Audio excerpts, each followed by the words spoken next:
what's up everybody? I'm Waller's Wallet, and in this video, we're going to take a look at two solid no-fee credit cards, the Wells Fargo Propel card and the US Bank Altitude Go card.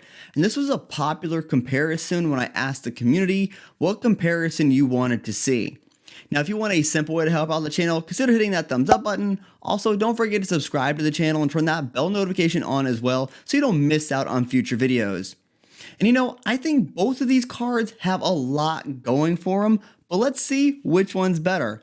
Starting off with the sign-up bonus. The Wells Fargo Propel card is offering a 20,000 point bonus after spending $1,000 in the first 90 days. And the US Bank Altitude Go is also offering a 20,000 point bonus after spending $1,000 in the first 90 days. So these bonuses are the exact same. So this round is going to be a tie. Then taking a look at the earning rates, the Wells Fargo Propel card earns triple points on dining, gas station purchases, rideshare, transit, flights, hotels, car rentals, home stays, and select streaming services, and then you'll earn 1x everywhere else. Then the US Bank Altitude Go, it earns 4x on dining, and then 2x on grocery delivery services, gas station purchases, and streaming services, and then 1 point per dollar everywhere else. And what's interesting is the fact that there is so much overlap here between these two cards and their earning rates. But while the Altitude Go catches your eye with a better dining earning rate at 4x, the other categories are just 2x.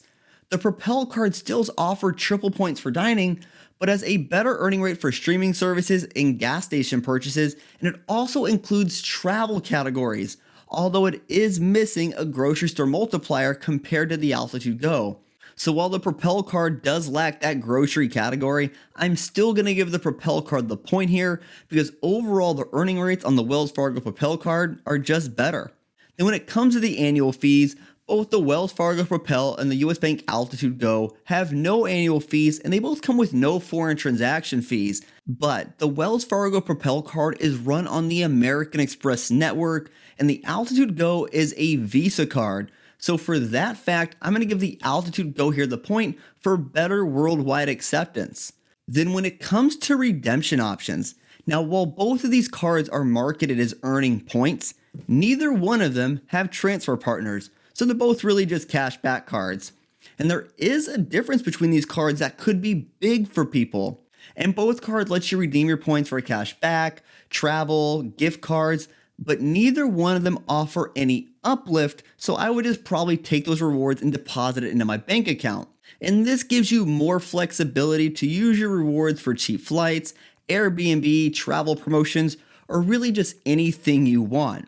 But if you take a step back and look at the bigger picture, the Wells Fargo Propel card's ecosystem is more connected than that of the US Bank Altitude Go card. Because with the Wells Fargo Propel card, you can move your points over to their Visa Signature card and redeem for airfare at 1.5 cents per point through their travel portal. And at this time, the Altitude Go points cannot be moved to the Altitude Reserve and get that uplift at 1.5 cents per point from the Altitude Reserve. So the US Bank ecosystem isn't connected here like the Wells Fargo Propel card, which is a bit disappointing, especially since the fact they share the Altitude branding. So while each card independently are very similar for redemptions, I'm going to give the Propel card the point here since it has a better ecosystem and is more connected than that of the US Bank Altitude Go. Then when it comes to other benefits, the Altitude Go has a streaming bonus where you'll get a $15 streaming credit after making 11 months of streaming purchases. And the streaming options will include a lot of streaming services like Netflix, Hulu, Apple Music, Spotify, YouTube TV, Amazon Music, Pandora, and many others. And while the Propel card has a better earning rate on streaming, it's only a 1% difference between these cards. So with that $15 statement credit from the Altitude Go, that means you would need to spend $1,500 on streaming services in a year before the Propel card was a better option for streaming services. But that streaming credit is the Altitude Go's only real benefit. And the Wells Fargo Propel card offers up to $600 in cell phone protection and only has a $25 deductible. And you do receive some travel protections like travel inconvenience insurance, luggage coverage for either your checked or carry-on bags, and up to $150,000 in travel accident coverage. Then you also get access to the Wells Fargo Go Far rewards, which are similar to that of the American Express offers. And these can provide some great value, and frankly, I think they're undervalued. And these deals have been really good and are a great way to earn extra rewards, not only for online shopping, but also when you're shopping in store. Not to mention the fact you do get access to some American Express offers through American Express Connect. And when it comes to benefits, I have to give this round to the Wells Fargo Propel card.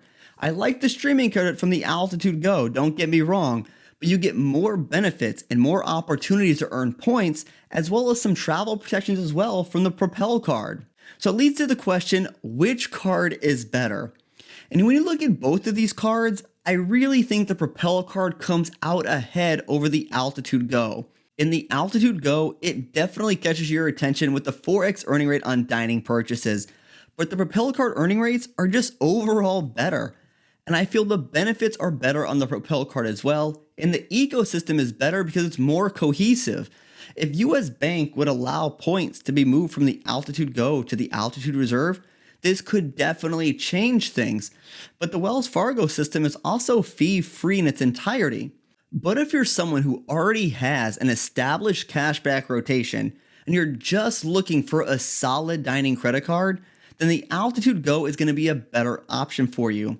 Or maybe you're someone who travels a lot internationally and you want a great fee-free dining credit card, the Altitude Go definitely takes the lead there. But if you're looking to just get one of these cards, I would lean towards the Propel card because overall it's just a more complete credit card. So tell me, which of these cards do you think is better? Hey everyone, thanks for tuning in this video. If you want to help support the channel, take a look at the links down in the description below. And if you know somebody who could benefit from this video, feel free to share it with them. And until next time, safe travels and take care.